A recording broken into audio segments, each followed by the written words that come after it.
데살로니가 전서. 이 편지는 바울이 각지로 보낸 여러 통의 편지 중에서 가장 먼저 쓰여진 것이다.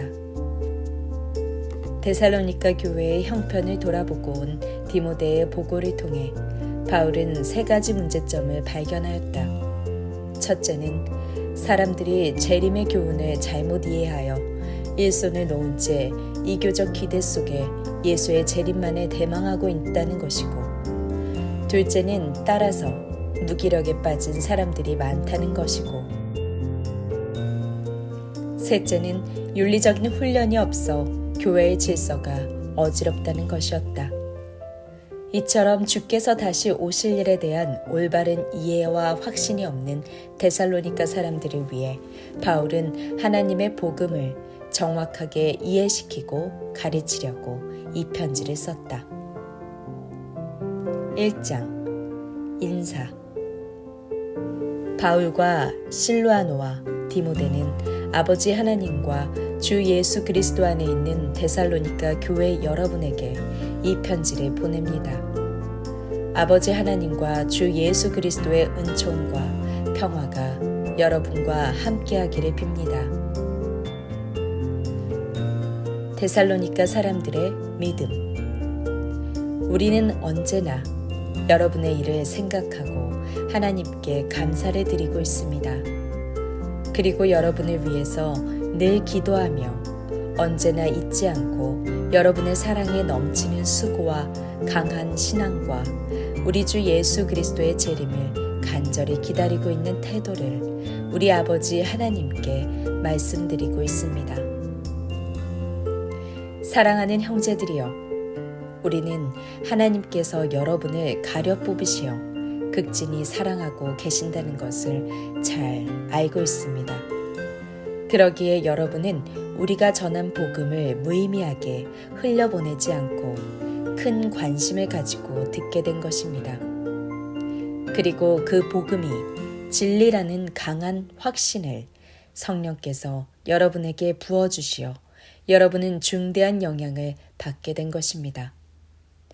또한 우리는 그 복음이 진실이라는 것을 우리의 생활로도 여실히 증명하였습니다. 그래서 여러분은 우리를 따르고 주님을 따르는 사람들이 되었습니다. 많은 시련과 슬픔 속에서도 성령께서 주신 기쁨으로 우리의 가르침을 받아들인 것입니다. 이렇게 해서 여러분은 마게도냐와 아가야에 있는 모든 그리스도인들에게 모범이 되었습니다. 이제는 마게도냐와 아가야 온 지방에 여러분이 전한 주님의 말씀이 퍼져 있습니다. 그뿐 아니라 여러분이 하나님을 잘 믿고 있다는 소문이 우리가 어디를 가든지 들려옵니다. 그래서 이 점에 대해서는 우리가 더 이상 구구하게 말할 필요가 없게 되었습니다. 우리가 찾아갔을 때 여러분이 우리를 어떻게 환대했으며 또 어떻게 우상을 버리고 하나님께로 돌아와 이제는 살아계신 참 하나님을 섬기게 되었는지를 오히려 그들이 우리에게 말해줄 정도이기 때문입니다. 또한 그들은 하나님의 아들이 하늘에서 다시 오실 날을 여러분이 열렬히 기다리고 있다는 말도 들려주었습니다. 2장 바울의 전도. 사랑하는 형제들이여, 우리가 여러분을 방문한 것이 얼마나 값진 일이었던가는 여러분이 더 잘 알고 있을 것입니다. 여러분도 다 알다시피 여러분에게로 가기 전에 우리는 빌립보에서 이루다 형용할 수 없는 어려움과 고난을 겪었습니다. 그런 속에서도 오직 하나님께서 주신 용기에 힘입어 사방으로 많은 반대에 부딪히면서도 여러분에게 담대하게 복음을 전하였습니다. 여러분은 우리가 불순한 동기나 악한 목적이 전혀 없이 온전히 참되고 성실한 마음으로 여러분에게 복음을 전했음을 알 것입니다. 우리는 하나님께 임명받은 전도자로서 진리만을 말했을 뿐 듣는 사람의 비위에 맞추어 복음의 내용을 바꾸는 일은 결코 하지 않습니다. 우리는 다만 사람의 마음 깊은 곳에 숨은 생각까지도 꿰뚫어 보시는 하나님을 기쁘게 해드리고자 할 뿐입니다. 여러분도 잘 아는 대로 우리는 지금까지 한 번도 아첨을 해가면서 여러분의 마음을 사려고 한 일이 없습니다. 또 여러분에게서 돈을 얻으려고 가식적인 행동을 한 일도 없습니다. 이것은 하나님께서도 아십니다. 명예에 관한 한 그리스도의 사도로서 당연히 여러분에게서 찬사를 받을 자격이 있지만 여러분에게나 다른 어떤 사람들에게도 그런 찬사를 요구한 일이 없습니다. 우리는 자녀를 키우고 돌보는 어머니의 심정으로 여러분을 따뜻하게 대해왔습니다. 우리는 여러분을 극진히 사랑하였습니다.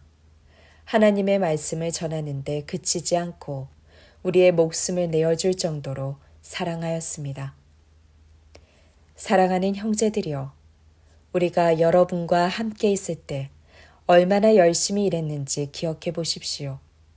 우리는 스스로 생활을 꾸려가고자 밤낮으로 땀 흘려가며 일했습니다. 하나님의 복음을 전하는 동안 여러분에게 어떤 부담도 주지 않기 위해서였습니다. 또 여러분 누구에게나 순수하고 정직하게 대하고 비난받지 않게 행동한 것을 여러분은 물론 하나님께서도 증명해 주실 것입니다. 우리는 여러분에게 마치 아버지가 자녀를 타이르듯이 권고하고 격려하고 가르쳤습니다. 설마 그것을 잊어버리지는 않았을 테지요? 그래서 여러분의 일상생활이 하나님께 걱정을 끼치기보다는 도리어 그분의 영광에 참여하여 그 나라에 초청해 주신 하나님을 기쁘게 해드리도록 애써왔습니다. 그러므로 우리가 전한 복음을 여러분이 단순히 인간의 말로 생각하지 않고 하나님의 말씀인 줄 깨닫고 받아들이게 해주신 하나님께 늘 감사드리지 않을 수 없는 것입니다. 정녕 그것은 하나님의 말씀이었습니다. 그리고 여러분이 그 말씀을 믿음으로써 그 말씀이 여러분의 생활을 변화시킨 것입니다. 사랑하는 형제들이여, 여러분은 유대에 있는 교회들이 당한 것과 같은 고난을 겪고 있습니다. 유대인 신도들이 자기 동족인 유대인들에게서 박해를 받았듯이 여러분은 여러분의 동족들에게서 박해를 받고 있습니다. 유대인들은 예언자들을 죽이고 주 예수를 사형에 처하였습니다. 그리고 지금에 와서는 우리를 잔인하게 박해하여 추방해 버림으로써 하나님께 대항하고 모든 사람의 원수가 되고 있습니다. 그들은 또한 우리가 이방인들에게 전도하는 것조차 방해하여 구원받지 못하게 하고 있습니다. 이렇게 그들의 죄가 극도에 달하자 마침내 하나님의 진노가 그들에게 내리게 되었습니다. 데살로니가에 가려는 바울. 사랑하는 형제들이여, 여러분을 떠나온 뒤로 많은 날이 지났지만 우리 마음은 언제나 여러분을 떠난 적이 없습니다. 우리는 한 번만이라도 더 여러분을 만나고 싶은 마음이 간절합니다. 그래서 나 바울은 2번이나 그곳에 가려 하였으나 사단이 우리를 막았습니다. 우리에게 희망과 기쁨을 주고 자랑스러운 면류관이 되어줄 사람이 누구이겠습니까? 여러분이 아니겠습니까? 그렇습니다. 주 예수 그리스도께서 다시 오실 때에 그 앞에서 우리에게 큰 기쁨을 안겨줄 수 있는 사람은 여러분입니다. 여러분이야말로 우리의 영광이며 기쁨입니다. 3장. 결국 참다 못해 우리는 아덴에 머물러 있고 우리의 형제이고 동역자이며 하나님의 전도자인 디모데만이라도 여러분에게 보내기로 결정하였습니다. 그가 가서 여러분의 신앙을 붙돋아주고 격려하며 어떠한 어려움이 닥치더라도 겁쟁이가 되지 않고 굳게 서도록 도와주게 한 것입니다. 그러나 여러분도 다 알겠지만 우리 그리스도인이 겪는 이런 어려움이란 하나님이 세우신 계획의 일부에 불과합니다.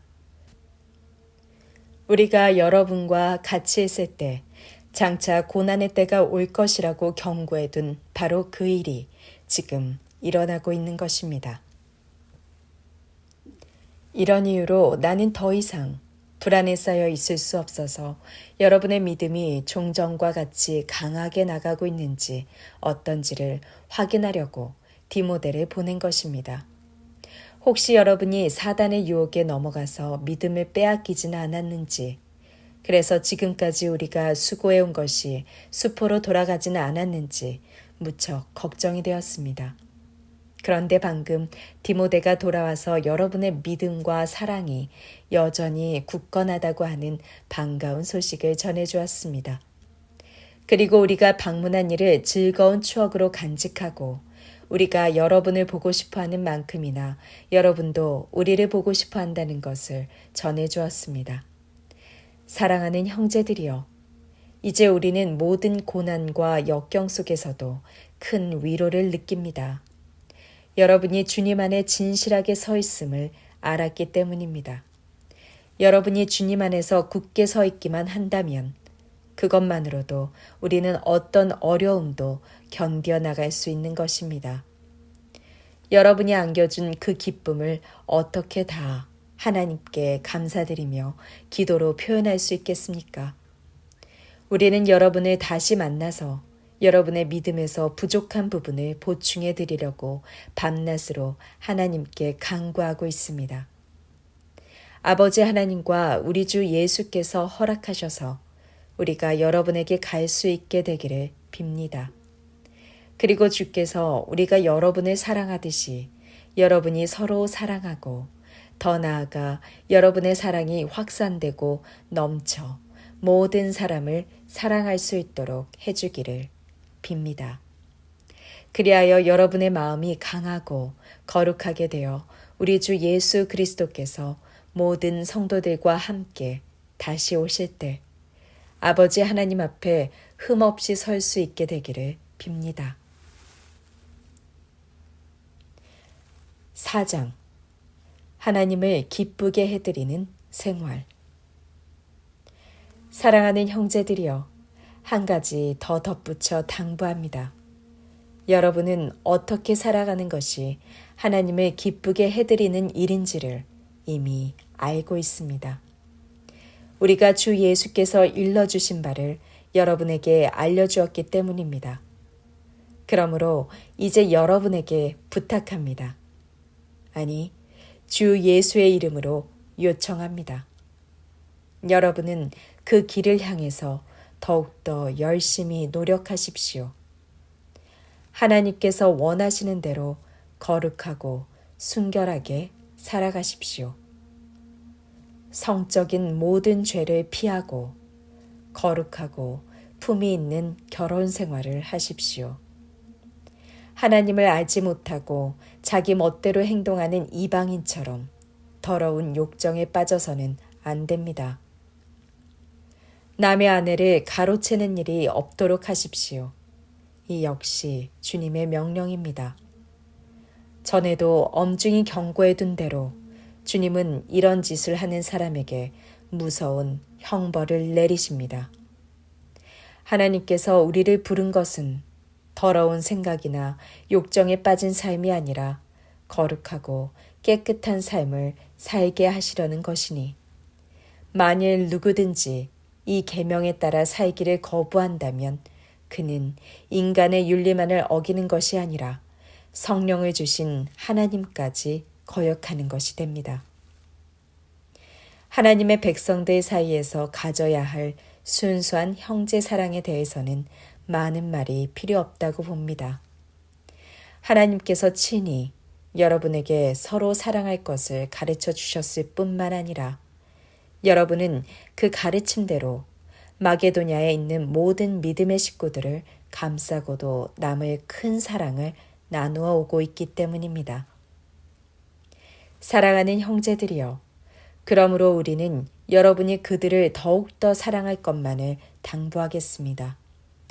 전에도 이미 말한 것입니다만 조용한 생활을 하고 자신의 직무에 충실하십시오.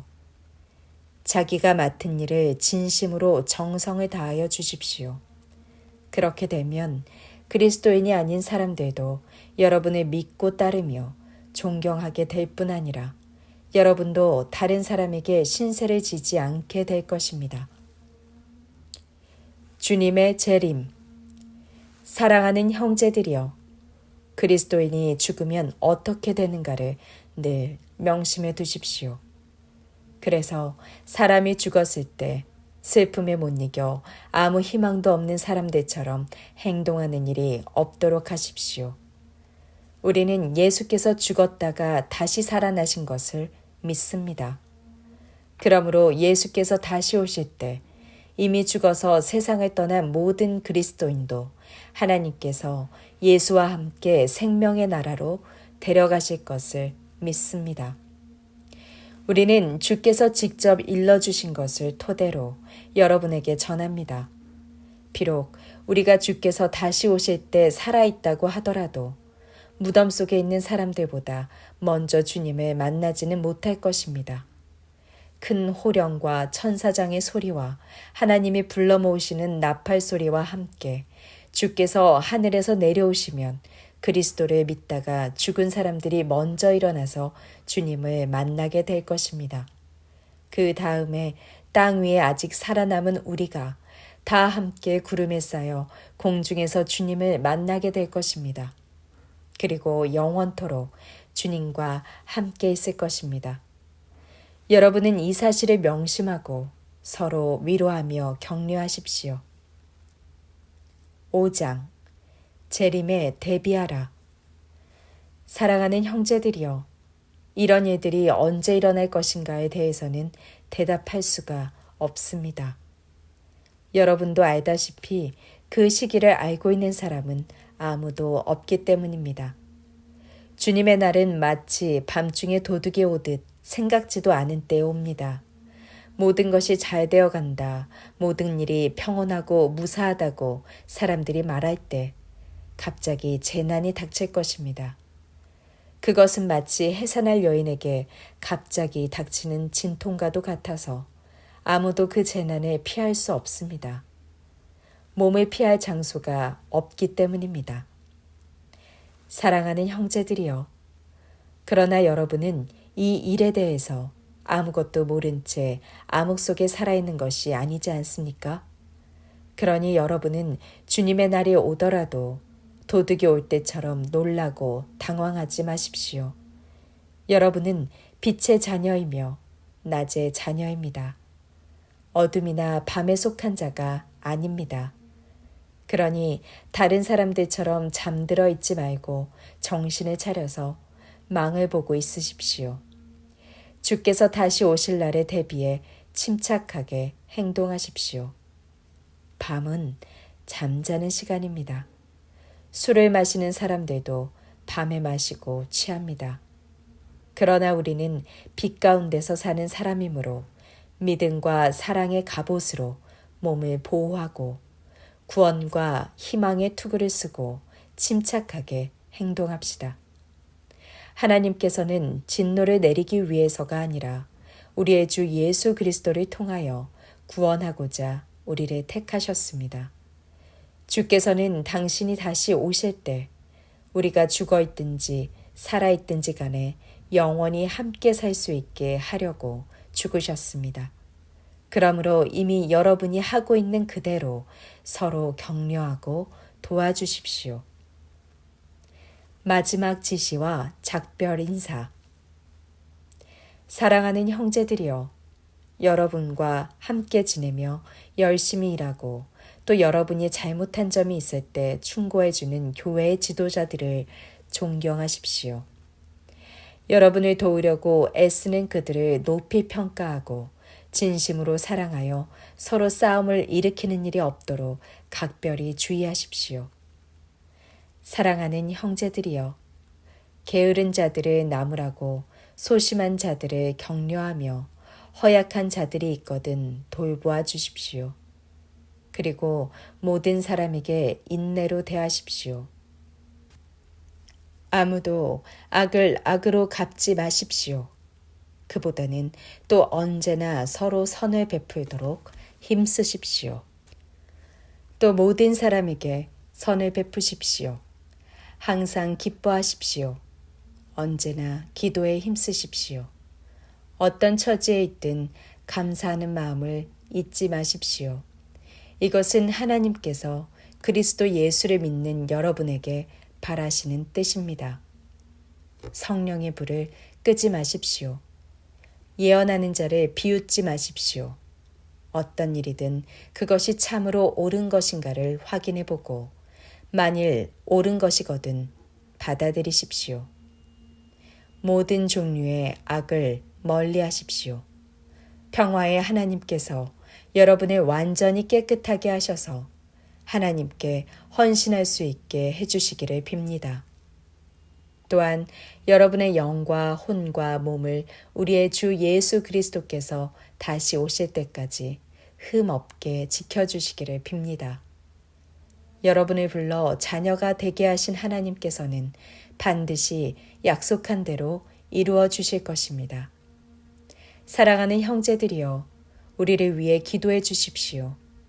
거룩한 입맞춤으로 서로 인사를 나누십시오. 주님의 이름으로 여러분에게 명령합니다. 이 편지를 모든 형제들과 돌려 읽으십시오. 우리 주 예수 그리스도께서 주시는 크나큰 은총이 여러분 모두와 함께 하기를 빕니다.